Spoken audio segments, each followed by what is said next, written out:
Bittasi men bilan tortishyapti, internetda tortishyapti. Ana shu hozir bu savolda o'qilgan nima? Siz bosh yalang namoz o'qish makruh debsiz. Menga gapingizni rostligini Qur'onning oyati bilan yoki sahih hadis bilan isbotlab bering. Agar bosh yalang namoz o'qish makruh bo'lsa, hajda bosh yalang yurilmas edi. Umrada bosh yalang yurilmas edi, deyapti.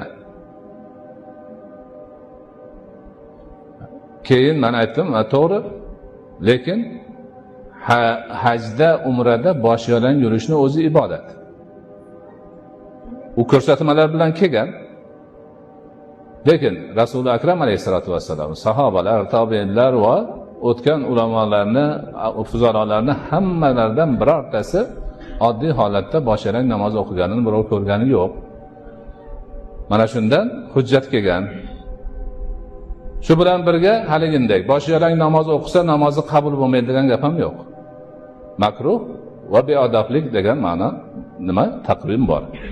Taqdirlash ma'nosida. Shu boshqa unaqa juda ortiqcha urush janjalga yetadigan darajadagi masala emas.